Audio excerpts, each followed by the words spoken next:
and welcome to the Last Looks podcast, a show where we catch up with talented hairstylists and makeup artists in the film and television industry. We'll pick their super creative brains and find out all the good stuff. Join me, your host, Jamie Lee, in finding out what's what in the hair and makeup departments around the world.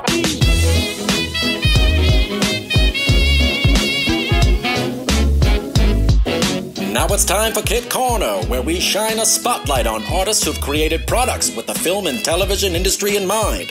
Products designed by artists for artists.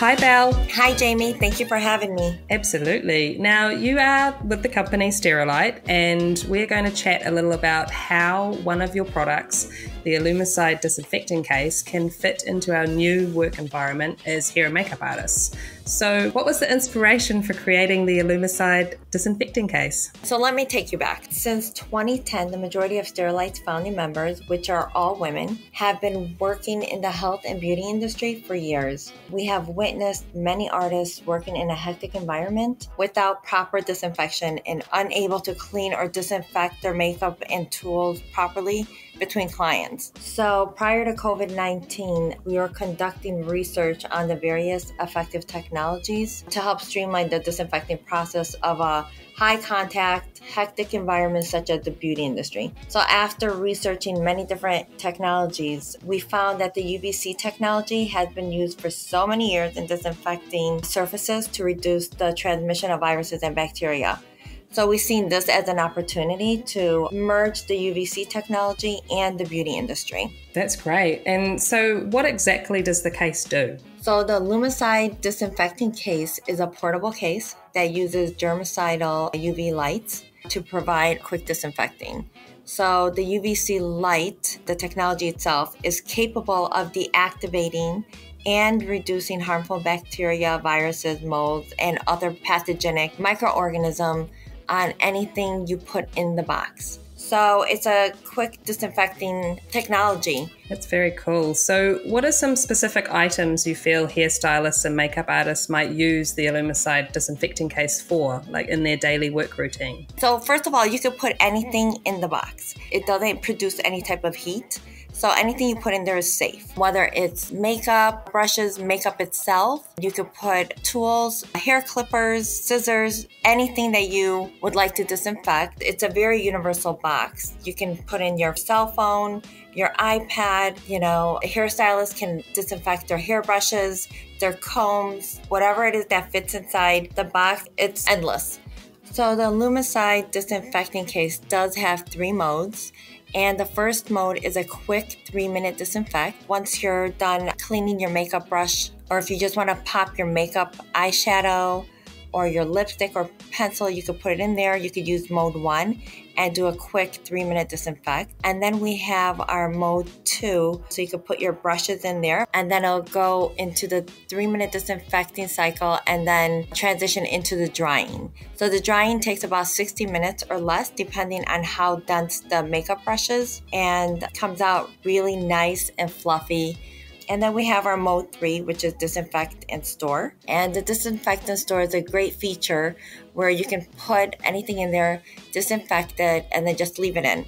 So the cycle will not be interrupted until you remove the object from the case. It sounds good. So what impact do you feel the use of your products are having on safety protocols? Well, I think at this time with the COVID-19 and now everybody's more aware and educated on the proper sanitizing and disinfecting, this is going to help them tremendously in making sure that they've actually gone way above and beyond in disinfecting. So, just giving them that extra step. That's what the Illumicide disinfecting case is. So we're not looking to take place of what their current protocol is.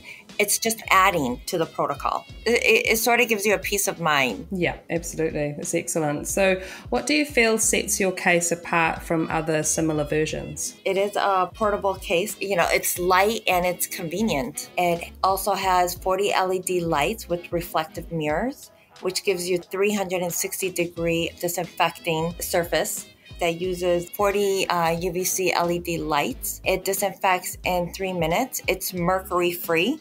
It's eco-friendly, it's chargeable, and of course it has one of my favorite features, which is a dryer for the makeup brushes, a 60-minute or less drying feature. Awesome. So what can we look forward to in the future from Sterilite? Well, we have many products that we're working on. So we do have our antimicrobial palettes that's coming soon. We also have our medical grade antimicrobial pouch and surface sheet that we will be launching soon as well. We currently have a spray disinfectant that you can use on your hands and your makeup brushes. It's safe enough to use on your makeup brushes as well.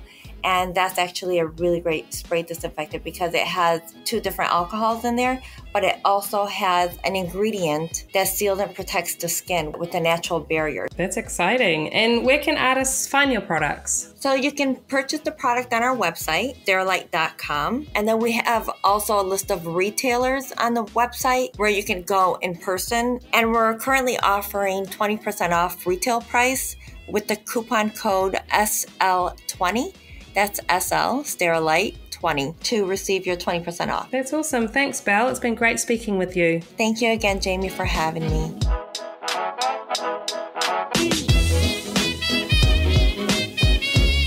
Today, I'm speaking with hair designer Camille Friend. Camille has designed the hair for kick-ass films such as Black Panther, Guardians of the Galaxy Volume 2, Captain America and Django Unchained. We chat about what it takes to be a successful head of department, how important it is to be skilled in working with all hair textures, and what exciting new projects she has coming up. Pictures up. Last looks. Rolling. And action. Welcome to the Last Looks podcast, Camille. Hi. Hey, now I would like you to finish a sentence for me, okay? Okay. Once upon a time, there was a girl named Camille, and when she grew up, she wanted to be... A pharmacist. You did? Yep. Where did that come from? Did you have a friendly pharmacist when you were growing up? Maybe. No, I always wanted to be a pharmacist. I don't know why.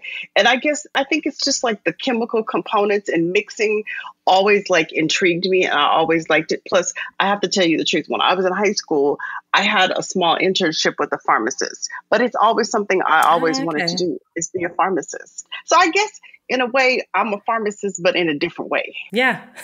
Yeah. Still dealing with chemical compounds and all that kind of stuff. Exactly. So at what point did you move away from that and start your direction towards doing hair? Well, I've always done hair like my whole life. I used to always put my mother's hair color on and my aunt's relaxer and rolling their hair like ever since I was little. Plus, I grew up in the salon. Like I have several family members who have salons. I'm a 3rd generation hairstylist, and like my Uncle Robert, I used to always work in the salon. So I always liked to do hair, and I didn't know that was going to be my career. But then down the line, I was like, this is what I want to do. So there we go. I went to beauty school, and that was it. And where did you go to beauty school? Where were you living at the time? I was living in Tempe, Arizona. Oh, nice. And that's where I went to beauty school. Oh, that's cool. So when you came out of beauty school, what did you do? You worked went back to salon work and that type of thing?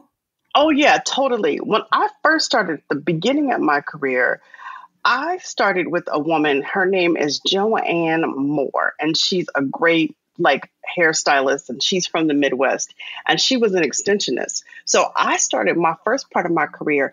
All I did was extensions, and I worked in a salon with her and her daughter, and it was called Any Hair. And we basically it was an extension salon back in the day.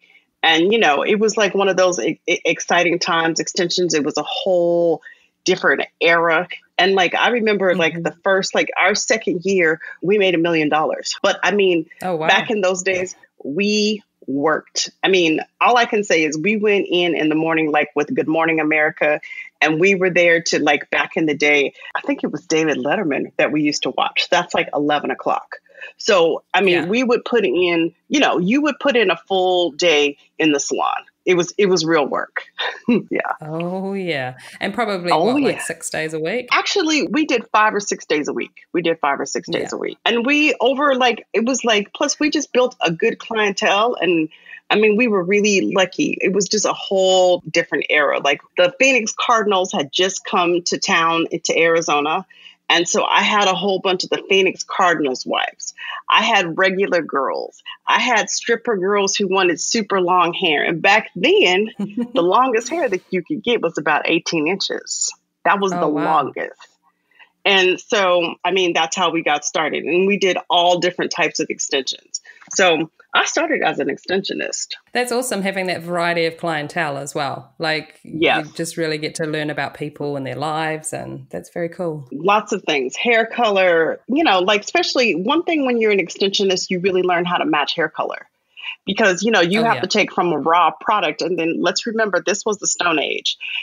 There was not as many colors as there is now. So if your client had highlights, you couldn't get, 18, 22, number 6.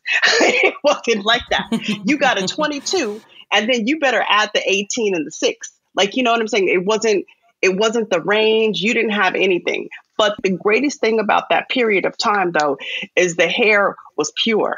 It was raw. And, the hair really lasted. Like you could wear your extensions for a year without changing them, because the market wasn't flooded. It wasn't oversaturated. So, and then, I was really, really lucky, and just like knock on wood, back in those days, I met Helene at Extensions Plus when she was starting out too. And we built a friendship. And so from Arizona, I would order my hair from Extensions Plus. So I've been ordering since Helene from the 80s. Wow. That's so cool. Yeah. I love those relationships that you make along the way. That's awesome. Yeah. So at what point, where do you go from there? Well, from there, I, kick around and, work here and there. And then honestly, I fell in love, like a young girl. I fell in love and I ended up in LA.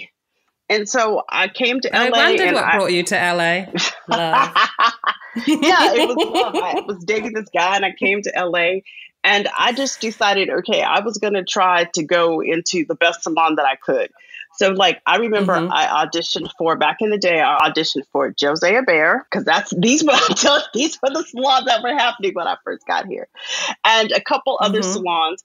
And I ended up going to a salon, which was called John Atchison. And John Atchison at the time, he had left Vidal Sassoon. So he had a very much, I call it Vidal Sassoon-esque salon, where you learn hair coloring, you learn cutting, very traditional. So I started with John Atchison, went through the assistant program for like a year, maybe a year and a half, just assisting, and then moved to the floor. And I worked at his salon for a long time. And that kind of gave me my foundation here in LA. I mean, not for everybody, but I think a lot of people, it's having that foundation of actually working on the floor for a while is definitely helpful. I mean, everything from customer service to professional ethics to consultation to just the repetitive nature of doing things over and over again, and like, really figuring out how it works. Oh, no, I totally agree. I totally agree. And I think, too, what the salon at that time is like going through an internship program and being an assistant for a whole year. It humbles you and it gets your head in the right place. And then you have to learn how to like properly shampoo. You have to learn how to sell product in a real way. And if you're working in a high-end salon, even back then, we were selling $25 bottles of shampoo. So, you have to, you have to know how to sell. You have to really know the product line. So I think that's like really, really important. Even in what we do, it's still, to know your merchandise and know your clients. So, but it was great because John, working for him, I went to Vidal Sassoon. I went to a lot of color classes. I went to Goldwell School. Like, I was really fortunate, like working for him. He would really help you go to different places for education. He was very interested in, and he was really supportive of it. So that was really a good foundation for me. Yeah. And I mean, of course, that's going to help him in the long run, because you're going to be on the floor doing amazing work because he's put the training and time into it. Exactly. And what's interesting? We call ourselves, this is just an inside silly thing, we call ourselves Atchies. The people who used to work for John Atchison, and actually there's a few of us that actually work in the business. So, the training was really real, and it worked. So that's awesome. I'm sure you're forever thankful for that foundation. Oh, yeah. Totally, totally, totally, totally. That's amazing. So at what point does the film TV world kind of step into your life, or did you step into it? Which way did this happen? How did this come about? I would say it fell on me. I wasn't trying. I'm very good. Serious. I wasn't trying. I wasn't looking. And, it kind of just fell on me at first like a rock. But, now it's more like a blanket. It's honestly, I wasn't looking for it. Literally, I was working in another salon after John Apterson, and I was working with somebody who was in the union. Anyway, one day he called and he was like, they need somebody to come on set. And I was like, okay, I'll go. And then there was a woman who used to come into our salon that worked in the business. And I would always talk to her and I would cut her hair sometime. And she called me and she goes, I know that you can curl hair really well. I said, yeah.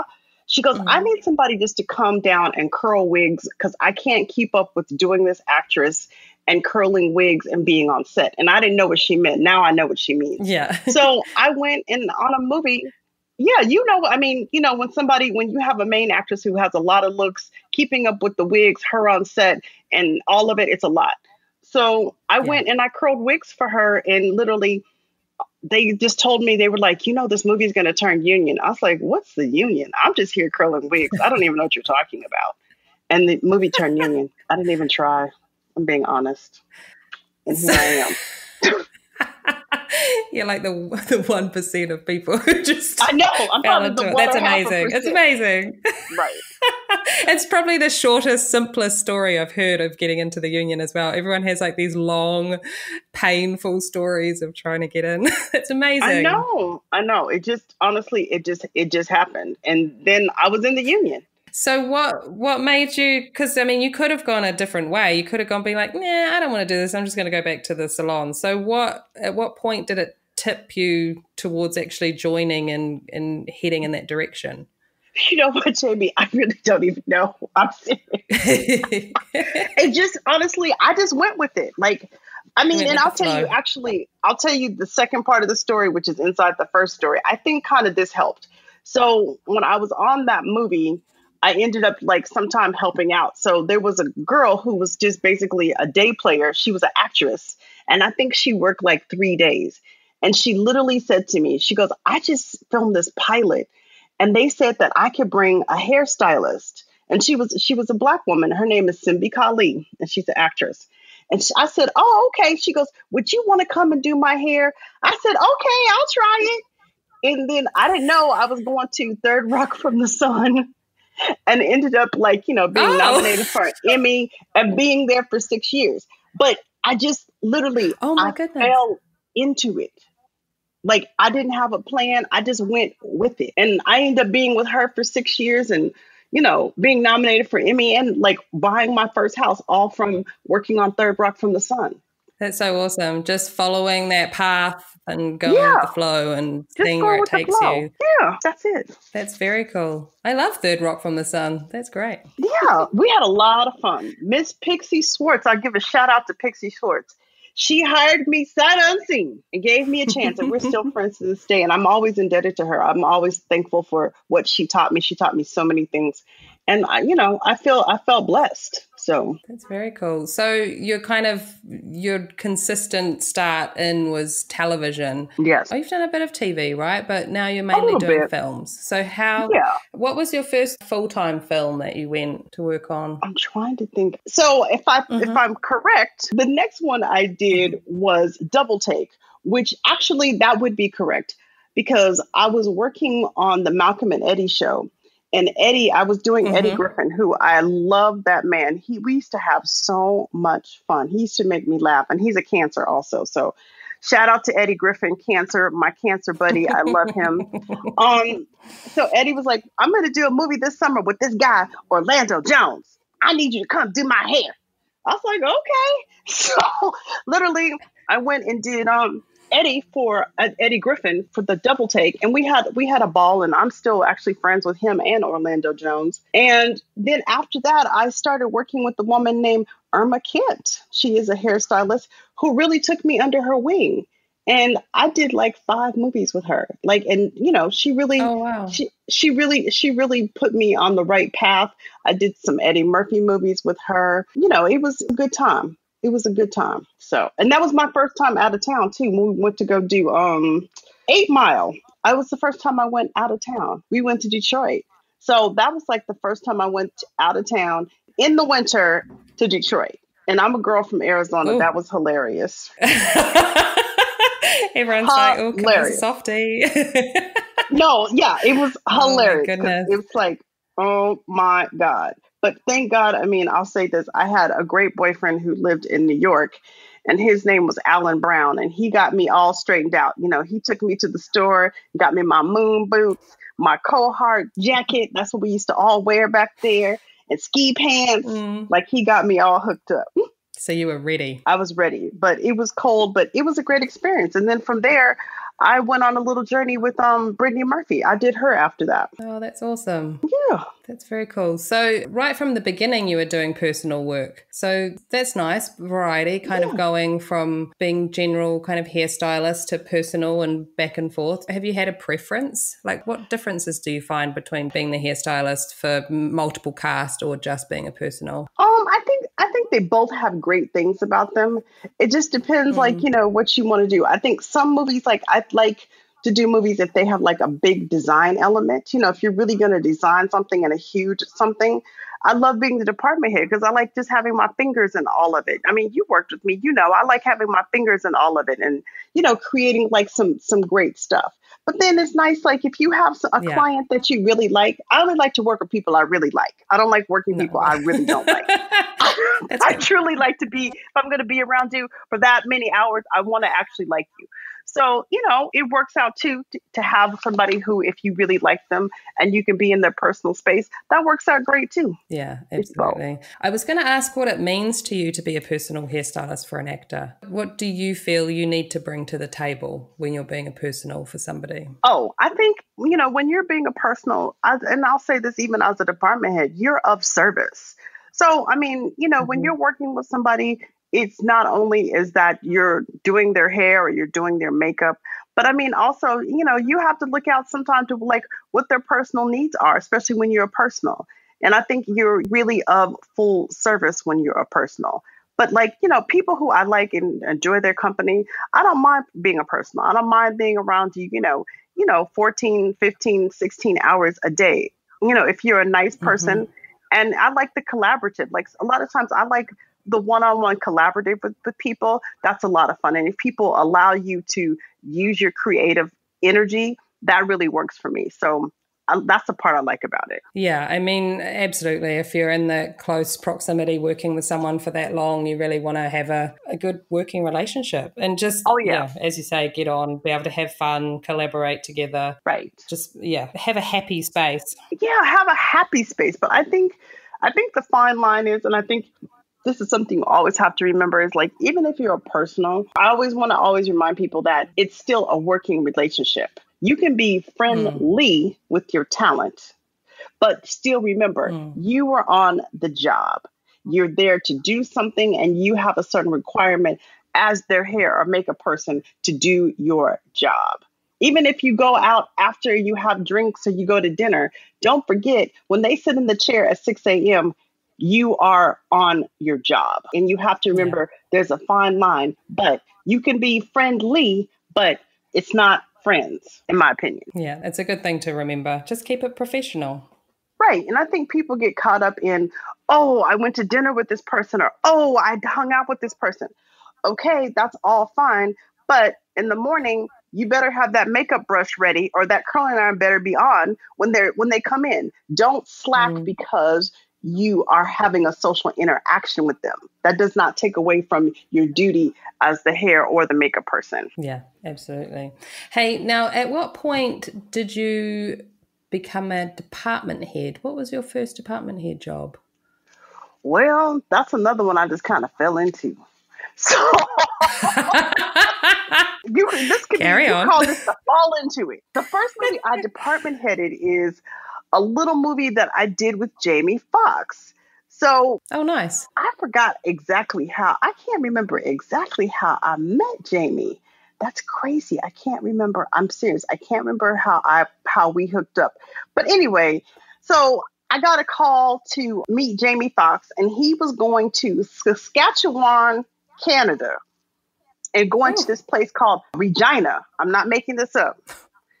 So here we go. That was my first department head job. And the movie is called Held Up. I think the movie, the title is still Held Up.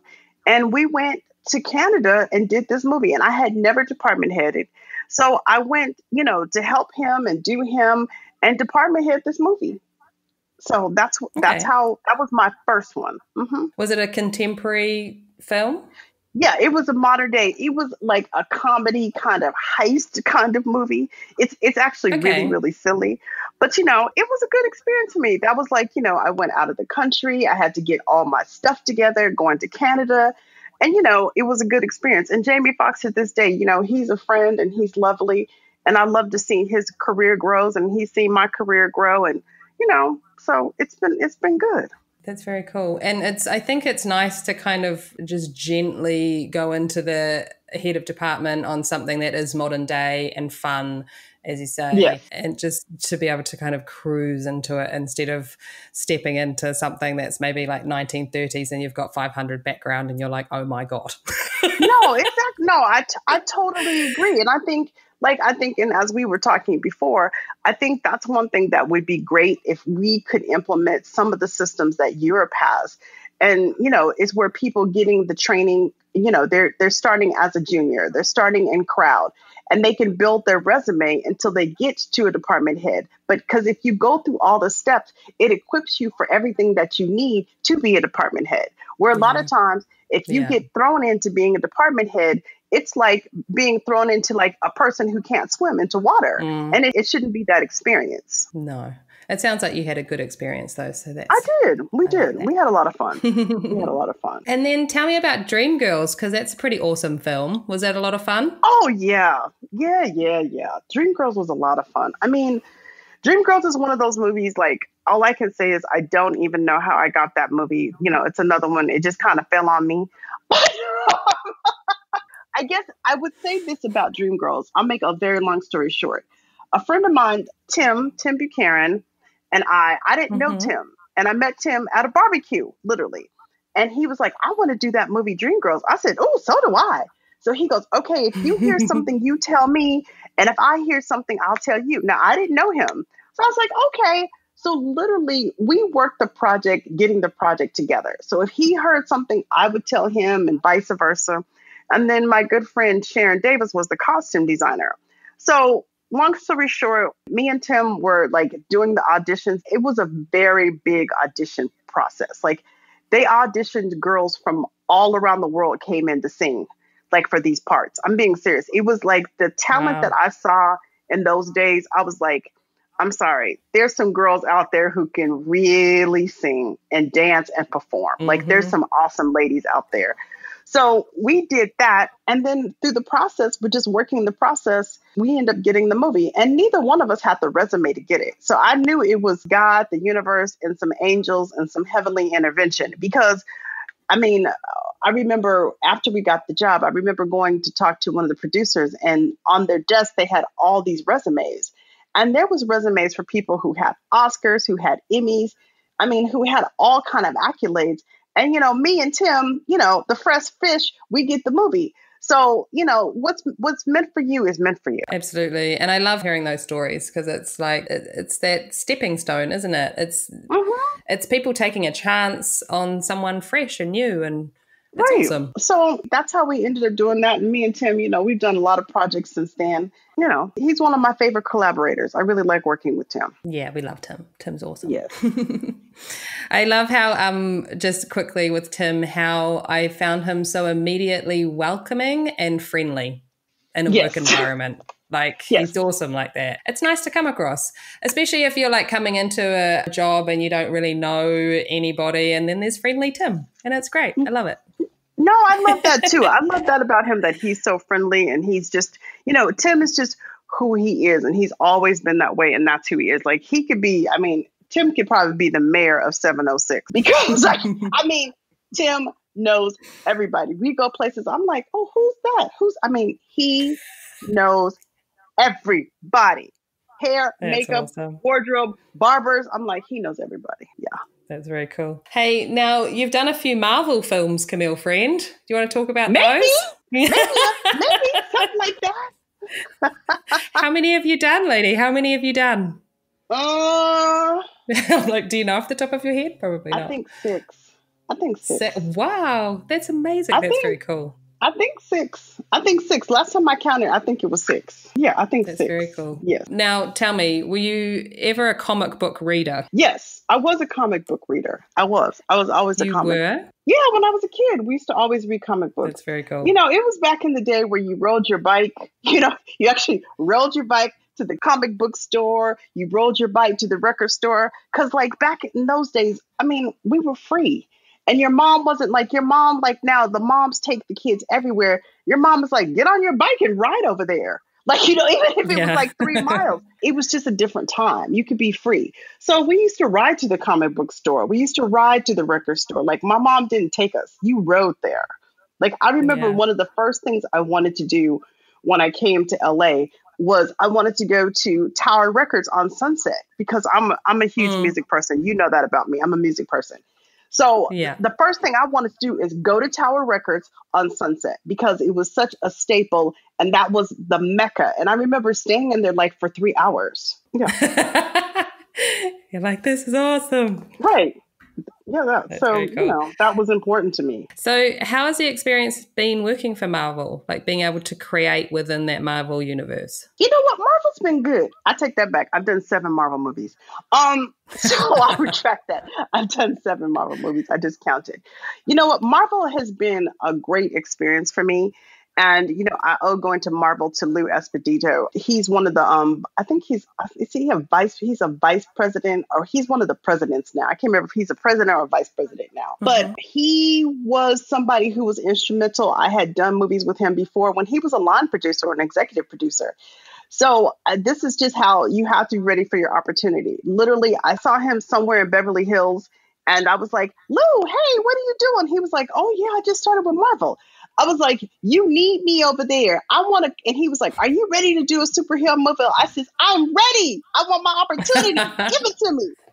And literally he called me up and I ended up going to do, you know, Captain America Winter Soldier. And so it's been good for my career. Marvel movies are worldwide. People love them. People love the characters. And, you know, it's been a fun journey with them. It's been a fun journey. They're very close-knit type of family. So it's, you know, it's an easy quote unquote studio to work for because, you know, you don't answer to a lot of people. You only answer to a few. And they know what they need and they know what they want. And you just do what you do. And they give you all the resources that you need to do the job. Yeah, that's awesome. Having that support behind you while you're trying to get it done. It's great. Yeah, you know, you've done some Marvel movies. Lady. Hey, now, it would be silly of me not to speak about Black Panther. I wanted to ask, and I never did ask you this, but when you first got that job, did you have any idea that it would be so incredibly received in such a positive way? No, Jamie, you don't remember? I'm serious. I'll say it. I thought either it was going to be a big hit or a big flop. Well, yeah, it can go either way. I'll be Anything honest. can go either way. I'm just going to be honest. I wasn't sure that our world was ready for a Black superhero. I'm just going to be really, really honest. I wasn't sure what was going to happen. And honestly, Sam Jackson was like, are you crazy? He goes, this is going to be Marvel's biggest movie. I said, I don't know about all that. He's like, wait and see. And he knew. Boy, he was right. And, you know, I think that we did beautiful work on that movie. I think that it changed the landscape of what people look at when they look at a film with Black people. And it told a great story of family and community inside of a superhero movie. So I think that's why it was so well received. And it was just one of those times. It was the right movie at the right time. Yeah. And it's nice to see something with so much depth that is a comic book movie. Like it was beautiful. And I mean, you were there. We were very fortunate. Like we really had a lot of latitude. Like, it wasn't like people didn't say, oh, don't do this or don't go too far on this end. I mean, we were really open to design the look. We were really open to it. So yeah, it was a very creative time. It was very cool. Hey, I want to know what has come from that experience for you personally, but also as an artist. As an artist, just everything from working the job, seeing the film come out, and then everything that kind of happened after that as well. I'll say this, like, Black Panther was an experience that I didn't know it was going to be. And then I just decided to go on the journey. And it was like nice to be, I mean, I've done movies like Dreamgirls. We had a nice ride too, in the sense of, and I call it a nice ride, is the ride is after the movie's over, when it comes out and it's well received and people are calling you and they want you to go here, they want you to go there, so all of those things all came about very much on Black Panther and actually Dreamgirls, where, you just get opened up to exposed to so many, different places that you might not have gone. Like, I went to the Women in Film luncheon and we got on stage and they gave us little trophies for the women of Black Panther. Like, all the little things, I went to the Essence luncheon. I went to this luncheon and this interview. I was telling my girlfriend yesterday, she said, oh, I need a fancy dress. I said, oh, honey, you need to come over here. Don't go buy no fancy dresses. Because I have a ton of them from that period. And I've only worn them maybe one time. So it was like a great experience in that sense. And, and just to talk to people and see how much the movie touched their heart. And, and just even like the Black children, where they could see somebody, that their face on camera, and, the Black family and just, of course, the hair, the power of the beautiful Black hair and, the different shapes and textures and how our hair can be beautiful. And you don't have to use heat on it. You don't have to straighten it in its natural form. And I think that was one of the things that, that we did in Black Panther. And I think was part of one thing that pushed the natural hair movement. And I think we had a lot to do with that. And that's something that I'll always be proud of. Absolutely, lady. Absolutely. I remember actually, I think it was on Captain Marvel, you were going to speak to kids, the little kids in school, right? No, I did. Like, I still do, which is a lot of fun. Like, it actually really helped me open up myself to being a mentor and going out and talking about hair and talking to kids. And I talked to beauty schools. I've got to go to L'Oreal and talk to people about Black Panther. So it's really opened up a lot of doors for me to talk about, not only what we do in the business, talking about Black hair, talking about what we do in the business, and just, just also just telling people and kids in places. Like, I went to speak to people in Baton Rouge, Louisiana at a beauty school. And it's like letting people know in Baton Rouge, look, I'm a little girl from Tempe, Arizona. You could do the same thing that I do. Like, you have to open your lens and know, absolutely, you can do this. And so that's part of my mission too. Speak to young people and speak to people who think, oh, I couldn't do this. It's like, yes, you can. You got to work hard, but it's okay. You can have this experience and you can have this lifestyle. And it's been a fun ride. It's been a fun ride. That's very awesome. It must feel really nice to inspire others like that, well, Camille. I think, really honestly, nice. At this point in my career, that's one of my biggest joys. Like, I really, really love, and you know this about me, like, I love going to go and talk to the children. I love going to talk to beauty schools. I love encouraging people about what this business is and what you can be in this business.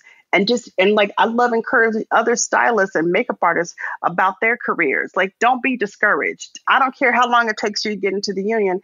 Don't be discouraged. Don't give up. And there's enough room for all of us in this. There's enough room. There's enough sunshine for all of us. Yeah. If you want it, go get it. Exactly. You just got to work for it. You got to work really, really hard for it, but it's okay. That's very cool.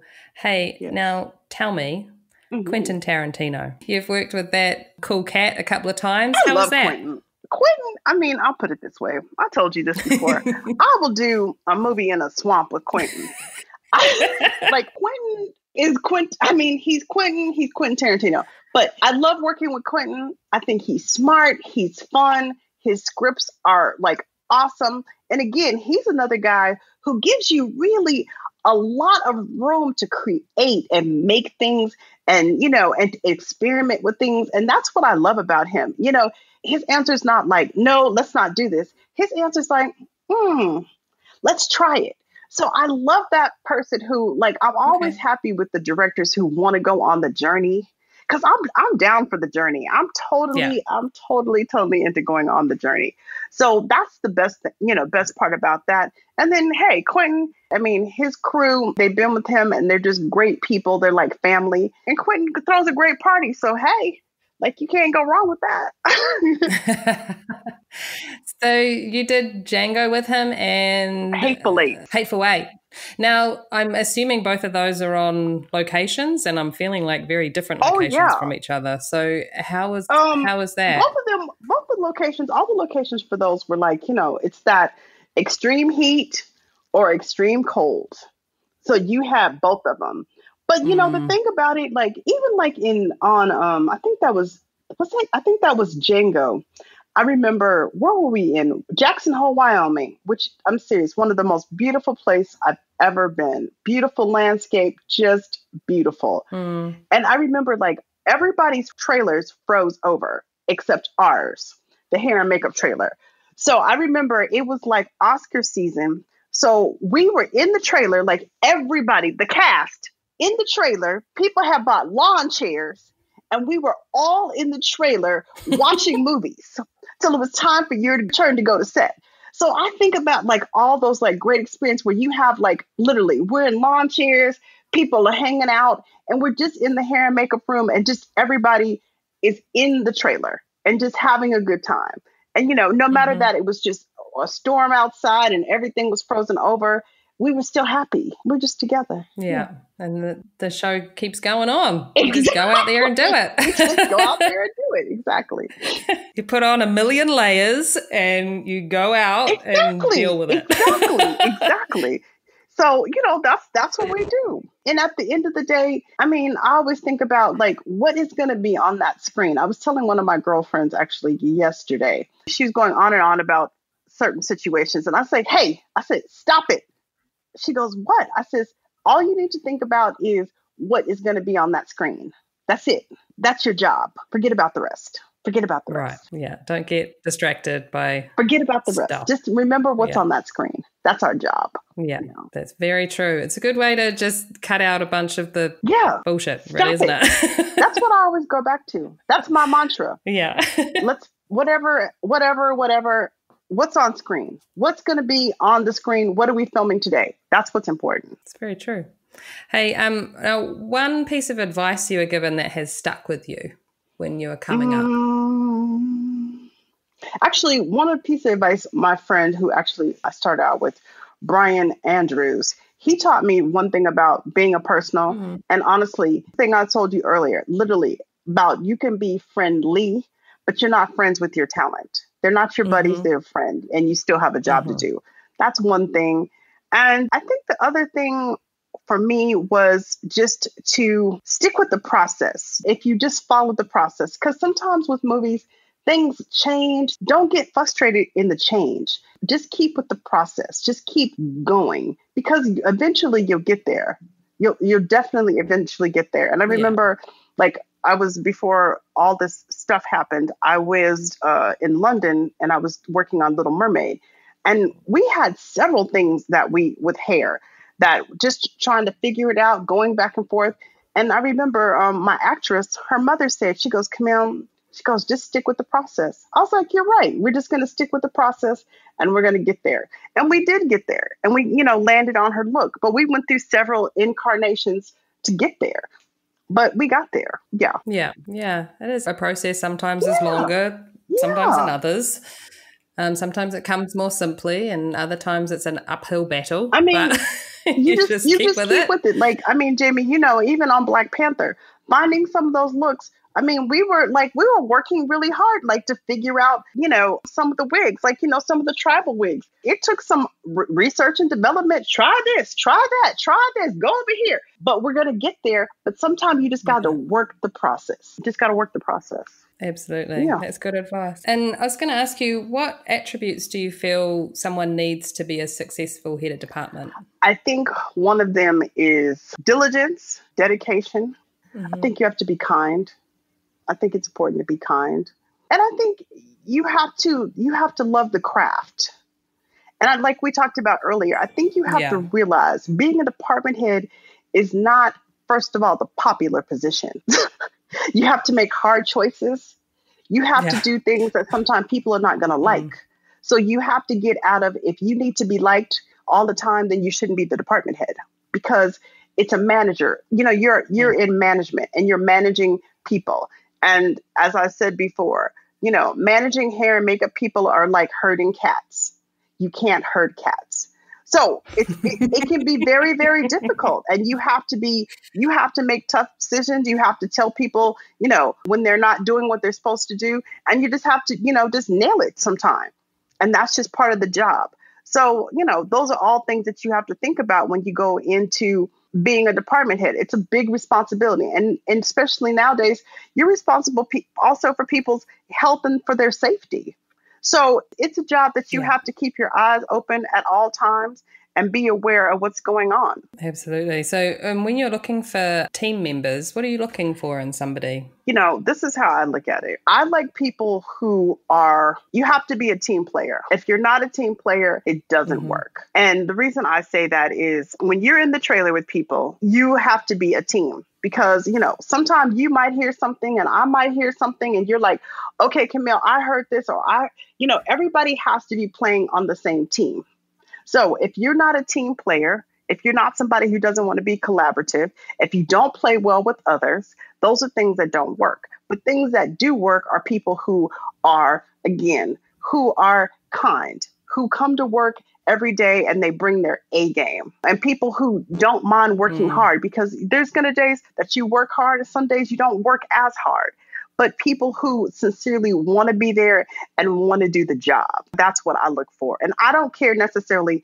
I don't care. You don't have to be the best hairdresser. You can be a mediocre hairdresser. But if you're a good person with a good heart, I would rather have that than somebody who's great and you're a talented asshole. I'm not interested.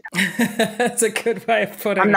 I'm not interested, because being in the trailer is too small a space to be with somebody for 3 to 6 months of your life. And you are somebody who is unkind, who's unpleasant, and you need therapy. And the trailer is not the place for therapy. And I'm not your therapist. We're there to do a job. Yep. There's no time for it. I mean, there's so much other stuff going on. It's the last thing. But some people bring all their junk and put it right there, like, you know, in the middle of the trailer, like, you know, a big steaming pile of shit, and put it in the middle of the trailer. It's like, oh, great, we got to deal with this. No, we have enough to deal with. Exactly. And what do you feel has helped you stand out?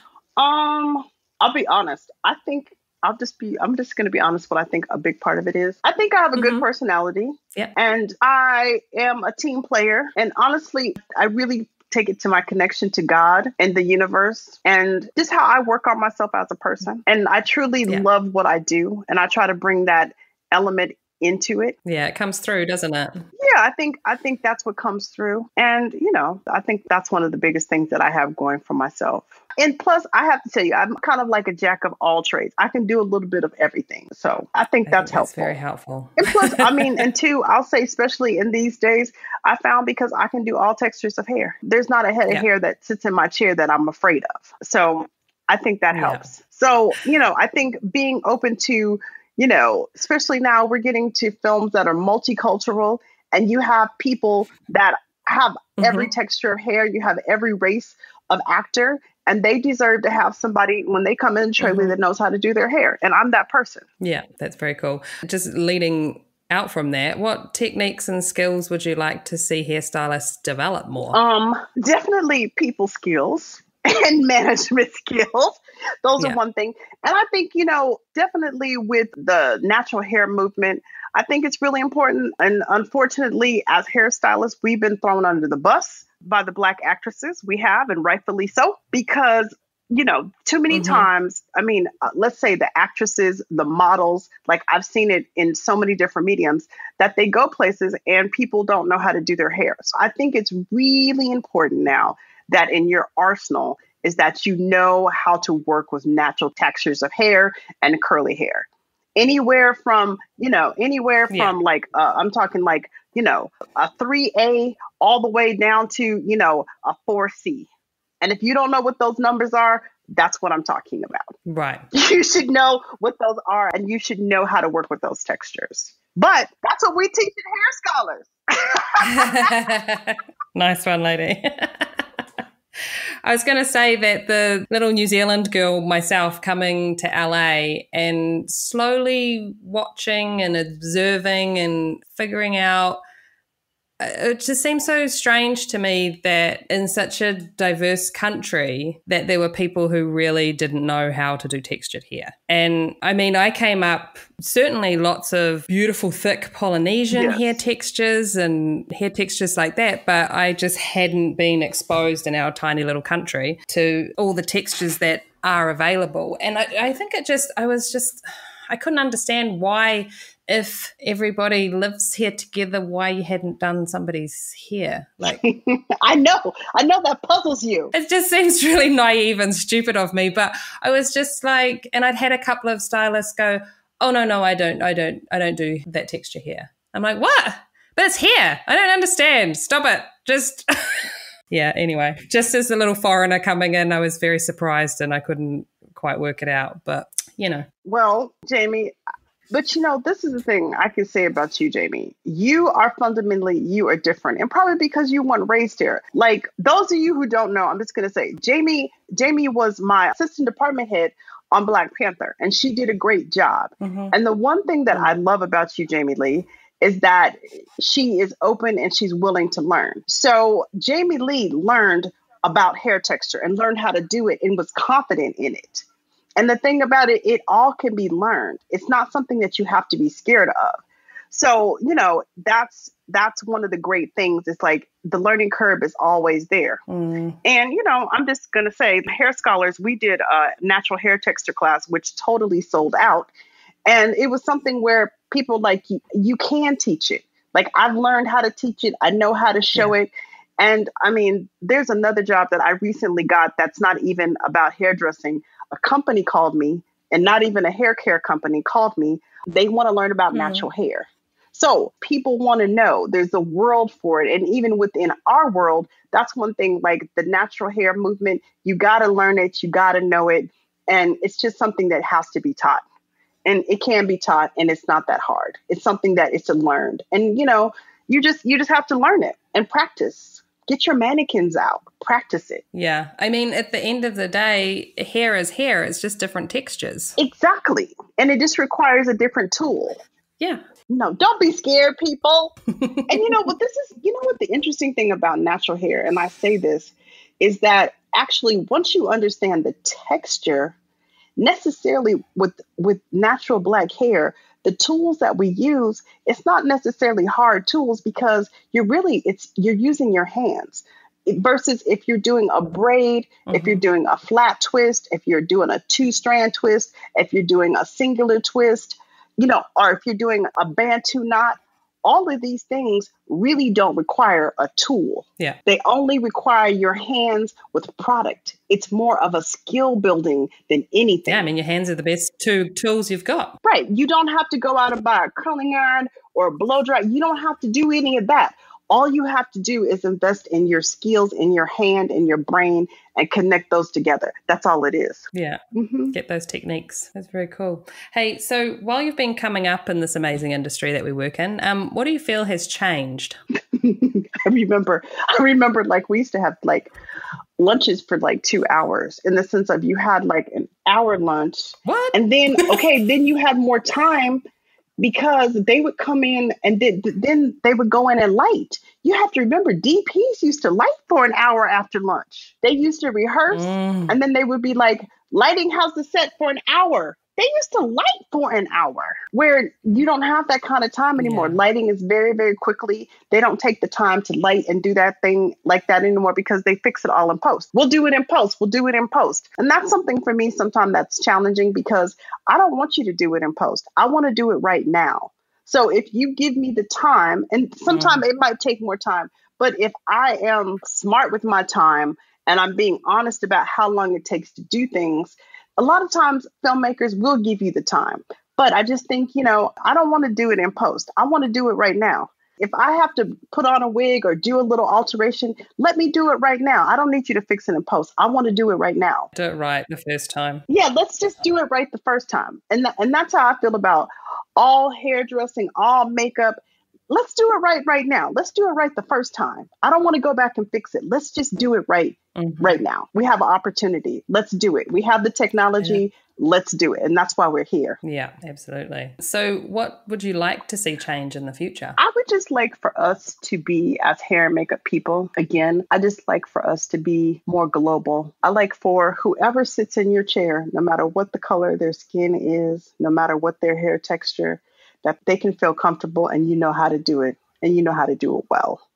Yeah. And so I don't want to have any more conversations. I wish we got to the point where we didn't have to have a conversation about, race and hair texture. If everybody came to the table, and they were willing to do what it took, we wouldn't have to have these conversations. And just having the equality. I don't want to be like, people are like, you're the only Black department head that does big movies. I don't want to be the only one. I want there to be people all colors. I want there to be Black, white, red, purple, Mexican, Asian, like whoever you are. Somebody from Australia, New Zealand, everybody should have the opportunity. So I just want everybody to have like the opportunity to have some of the experiences and more experiences than I even had, and just be able to have the skills to be a great department head. And that's, and that's what I do with Hair Scholars. That's one of my main missions, is just to be able to open up this world to everybody and know that you can have the right opportunities. And part of it is having the education to go forth and do that. And I think that's one thing I was really blessed with the department heads that I did work with. I learned a lot. So that's what I think. I like what you think. It's very good.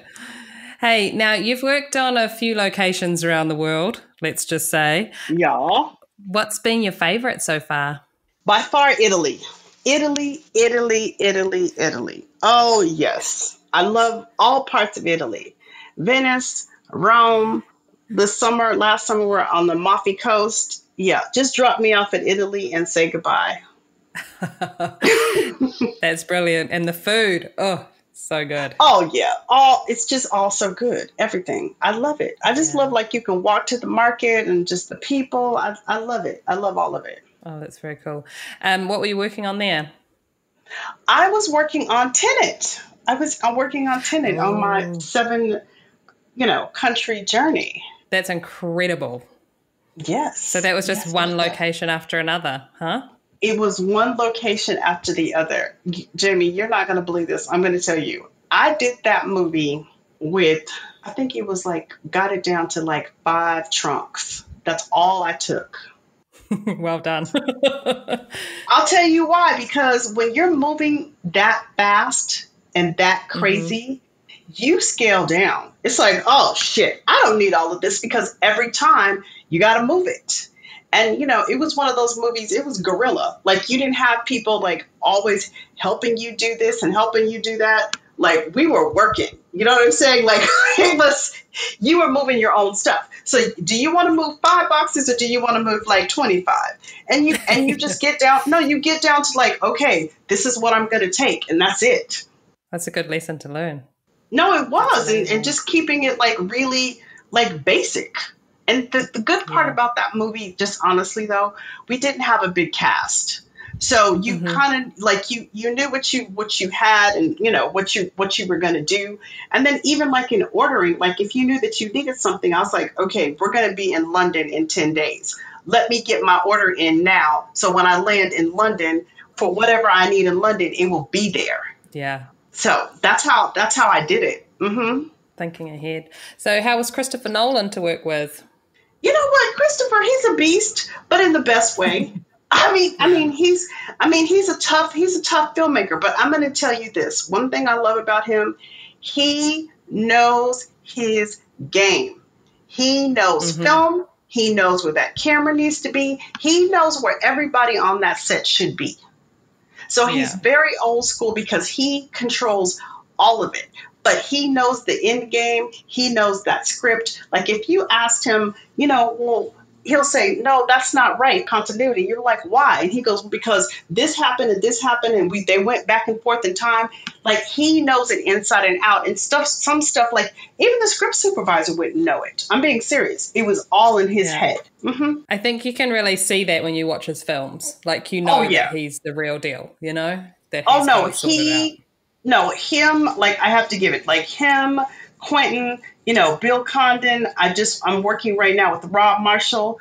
They are the real deal. And I love working with directors like that, who are passionate, who really are, I call them, they're true leaders, they're true generals.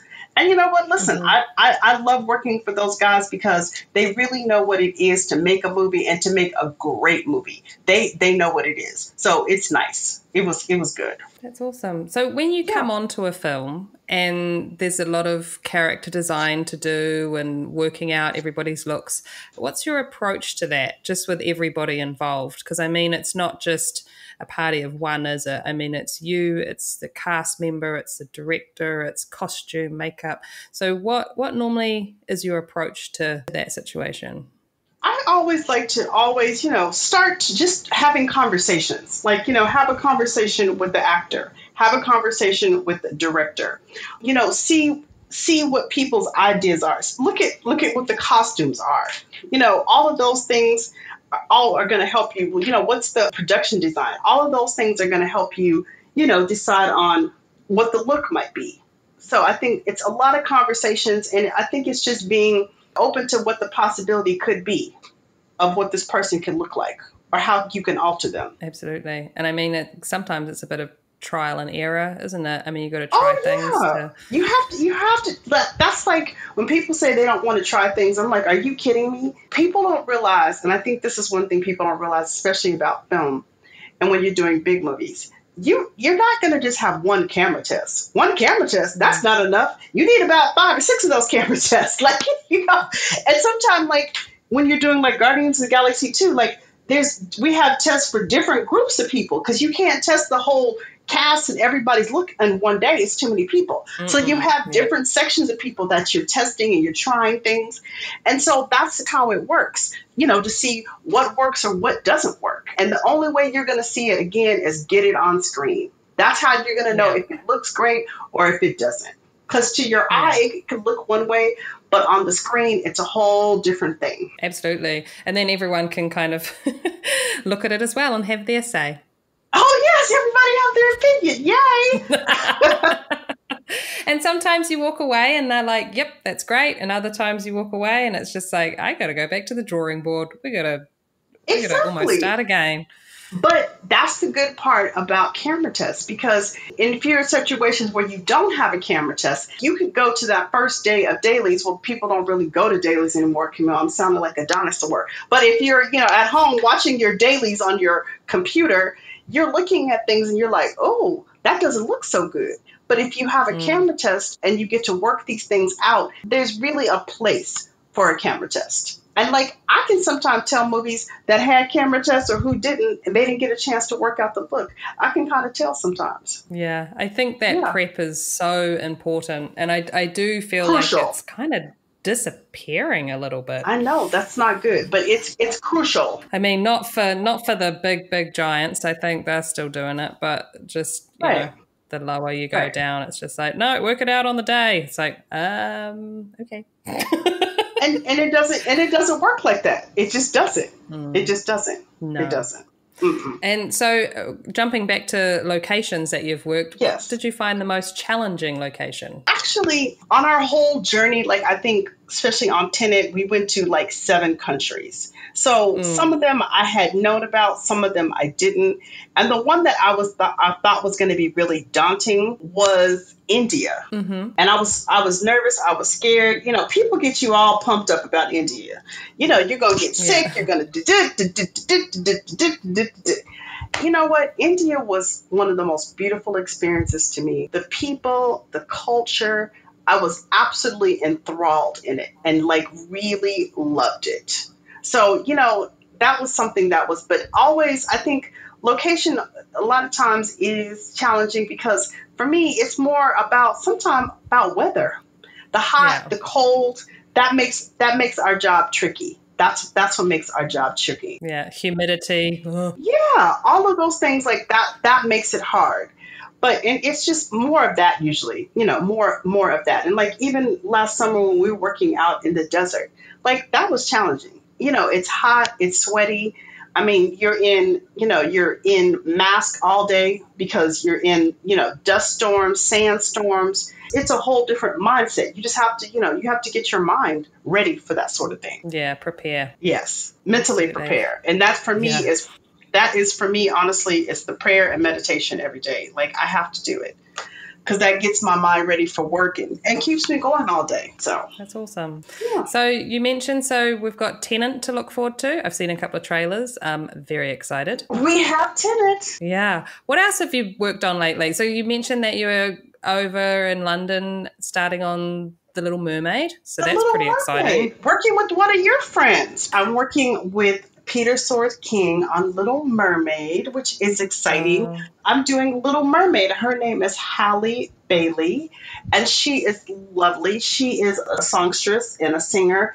I mean, she has a voice. I mean, Jamie, her voice is like an angel. Like, woo! I mean, just a beautiful voice that you don't hear very much anymore. Like a beautiful, beautiful voice. She sings like an angel. That's so cool. I know there's a lot of excited Disney fans out there. I'm going to be terrible and say that I've actually never seen The Little Mermaid, and maybe I should watch it. Of course you have. I know. What does that mean? No, I'm not a Disney princess. You're not a Disney person.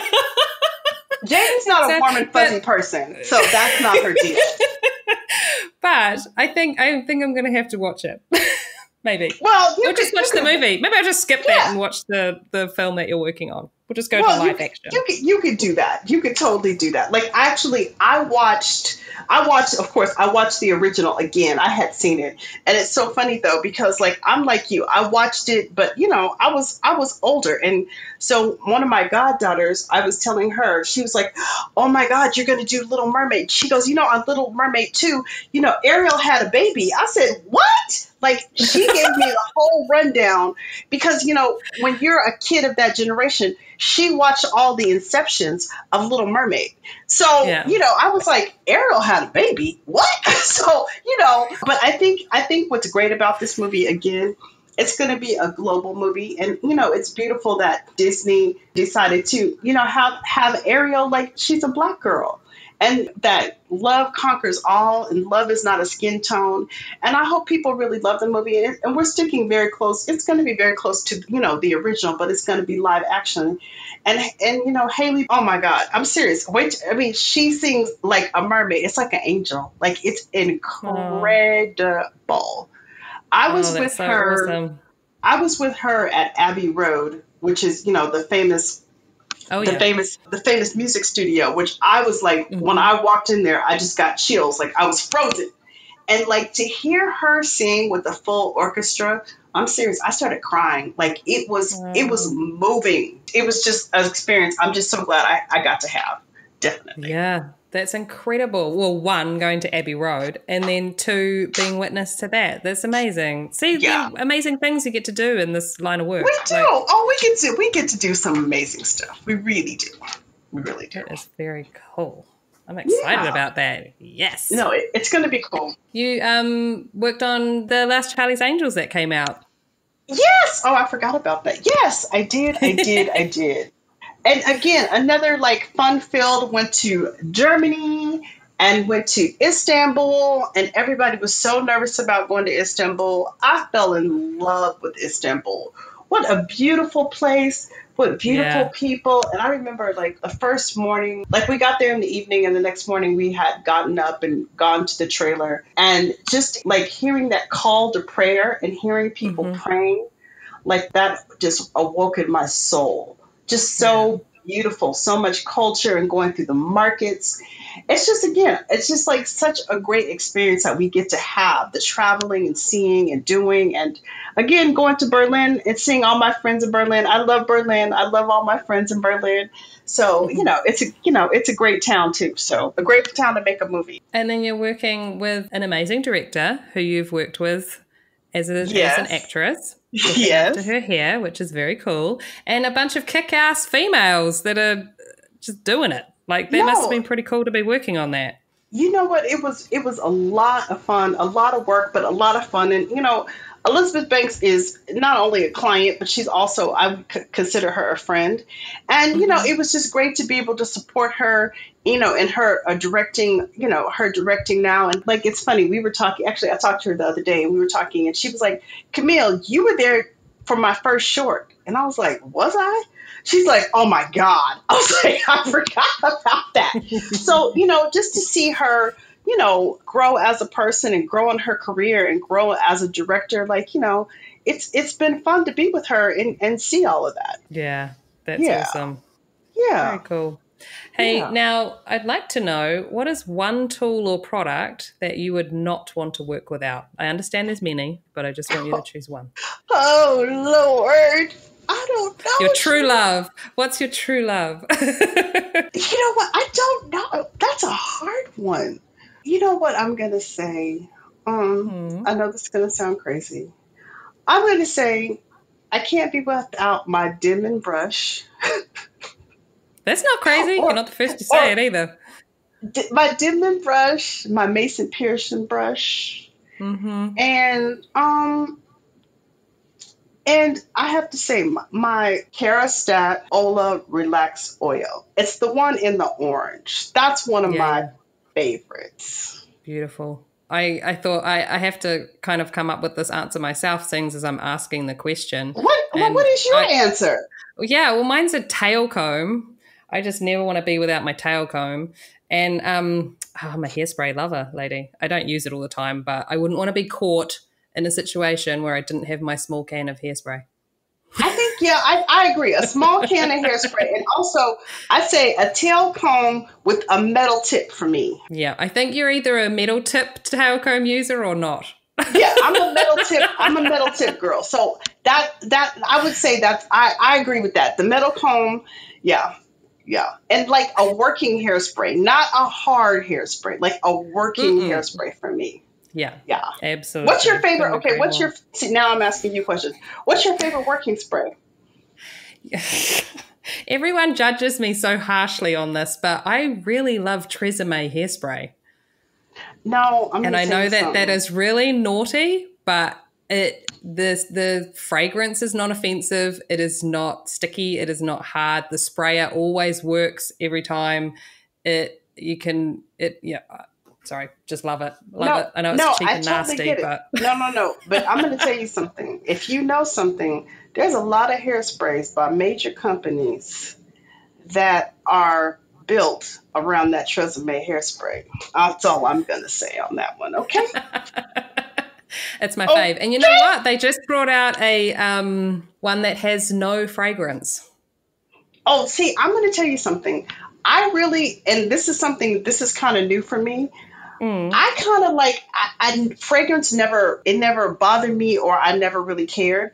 But now when I open a product and it's so much fragrance, I'm like, ugh, like I have a new response to that.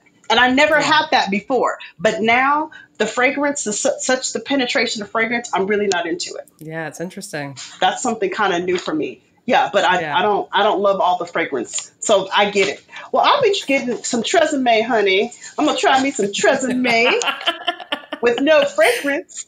Yeah, exactly. There you go. Winning all round. Yeah. And who is the one person that you'd like to hear on the podcast? You know who a hairstylist I've always loved from afar? I'm going to give you two, and they're old school. One of them, I worked for her in the beginning. Her name is Josie Norman. Josie Norman is retired now. She's French. I'm going to tell you, hands down, one of the best hairdressers I've ever worked with. And what I love about Josie, she's talented, she's a good leader, and she's kind. She's a great hairstylist and all those things. And also the one who I love, he cracks me up, is Martin Samuels. I'm going to give you two old school people. Okay. He's another one. Martin's very talented. He did Pirates, he did Avita, and he has like little hands, and I love watching his little hands move everything around. I mean, only thing I just want to say is, and I talked a little bit about Hair Scholars, it's my educational company, and I think one thing that's going to take us into the next 10, 20 years is as a whole is us getting educated and us opening our minds to all different hair textures, all different management, and, and really mentoring some of the younger people who want to be in this business. I think it's really, really important. And I really found my calling with all of it. And I really love mentoring people. I love teaching people and educating people. And it takes nothing away from what you do. It's not taking your job. It's not any of that. And it makes me a better person. And I just love the interaction with people. And it's a real exchange of love. And it's something I really found I really love to do. So that's awesome. I think too, as a head of department, like putting that time and effort into training and helping your crew, I mean, you're going to have the best team out there, aren't you? Do you know what I mean? Like, why would you not pass that knowledge on to your team members to have an amazing team of people to work with? It's awesome. Yeah, I think that's awesome. And I think, and sometime in the trailer, when I get a chance to do it, like if somebody's doing something cool, it's like, hey, come look at what this person is doing. This is really cool. Like, having those, like, there's always teachable moments. There's always something that you haven't seen before, how somebody does. It's like, wait a minute, let's see how you do. Let's see that. Let's watch it. So, there's always teachable moments. And I'm always I'm always learning about things. So, I like to keep my interest going. But I'm a curious person. I'm one of those people. I'm nosy. I'll get all in your business. You know how I am. I'm nosy. But part of my curiousness is good. That's what, keeps my hunger too. Yeah. And I think for a lot of artists, that's it. Like everybody, they love to keep learning. Like, and when if it stops, if that hunger kind of dies down, then they're a bit lost, or they, you know what I mean? So I think that's what keeps you going. Yeah. I like that. I love it. Hey, thank you for joining me, Camille. It's been so awesome. Well, thank you, Mama. Thank you. And how can I find this? Where am I going to be able to find this podcast? Lady, anywhere where podcasts are streaming. Apple Podcasts, all over the place. Spotify. Okay. For links to see more about our guests, go to our Instagram at The Last Looks Podcast or our website, thelastlookspodcast.com. If you want to keep up with new episodes being released, be sure to subscribe through Apple Podcasts, Spotify, Amazon, Google Play, YouTube, or any podcast streaming platform. And remember, if you're enjoying the show, share it. The Last Looks Podcast would like to thank Brett Stanley and Sabrina Castro. The song Fun Time by DJ Quads. Thanks for listening. Until next time. That's a wrap, people.